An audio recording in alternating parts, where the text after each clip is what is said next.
So I'm done with the Loomis method for now, and as promised, I'm going to move on to the features. These tutorials will be based on things I learned from school, books, and through my own experience in life drawing. In this episode, we learn about the construction of the eye. Let's start by going over some common terminology. The eye socket refers to the hole in the skull where the eyeball sits.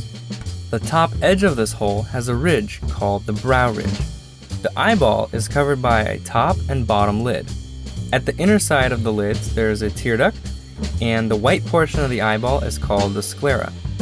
And the window to our soul is made up of the iris, which is the colored portion, the pupil, that's the black dot, and the cornea, which is a transparent cover shaped like a contact lens. Now, all these elements make up the eye, but it's important to first understand the simplified structure of the eye. These simplified forms should show through all the details. The brow ridge can be simplified into a block. The front plane represents the forehead, and the bottom plane is the roof of the socket. Of course, the eyeball is a ball.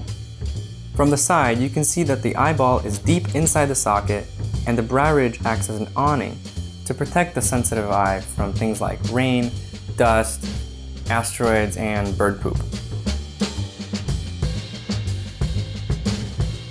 When drawing the eyes, I start by finding their placement on the face.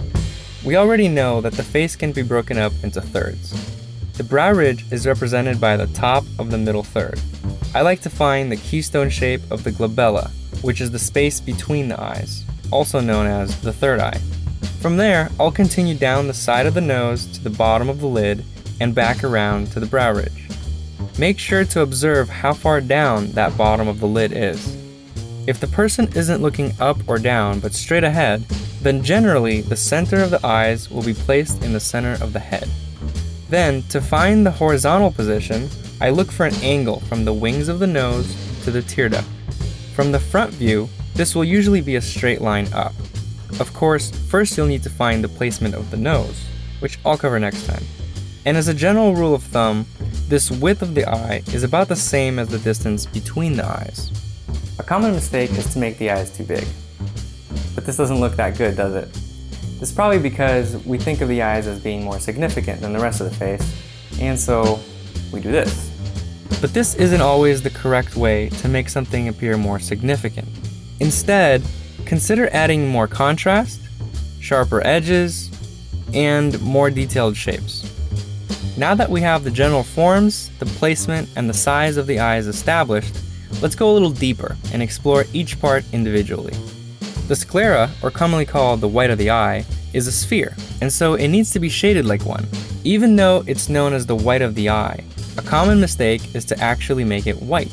This will cause it to look flat. The part of the sclera that is visible through the opening in the lids usually has a soft gradation, and that's enough to show its roundness. The eyelids wrap around the eyeball, and so again, it's important to remember the simple spherical form underneath and how it affects the outer forms.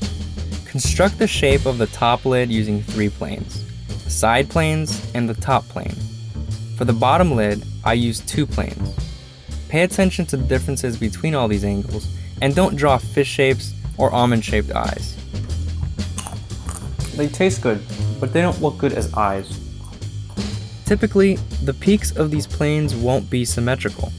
Look for this diagonal. Another factor that will change the shape of the lids is the cornea.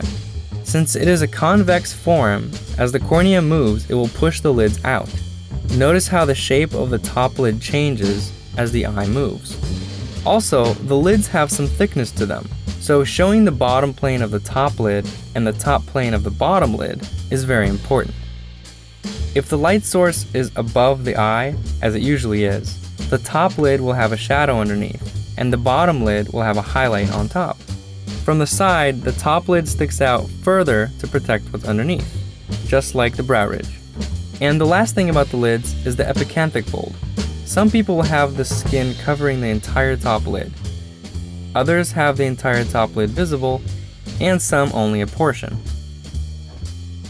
The placement of the tear duct is not in the center. It's actually a little bit lower.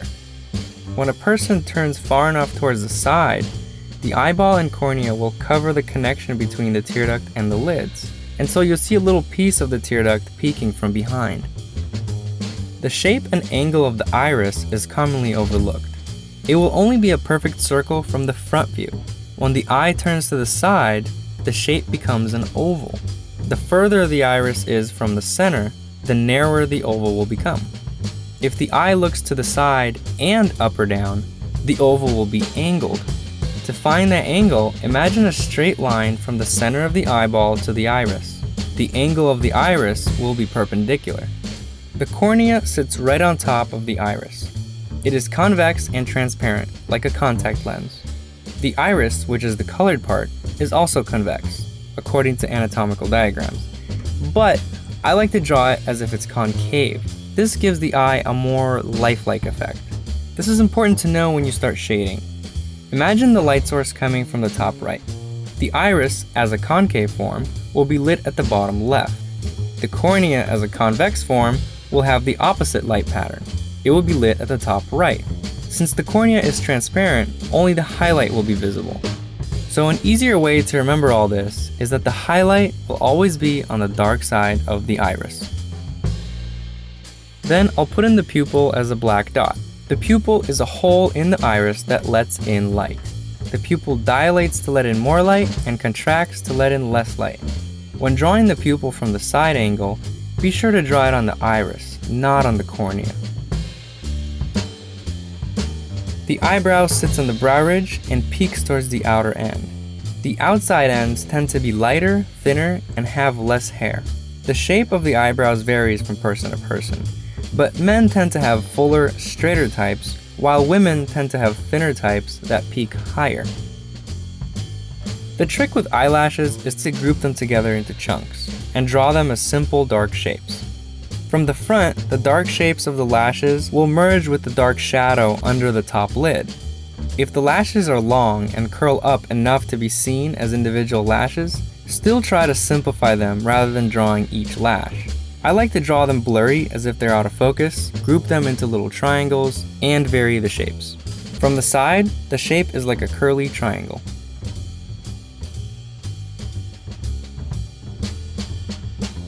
I hope you guys enjoyed this tutorial. Next week, I'll continue with the eye and show a step-by-step of drawing an eye.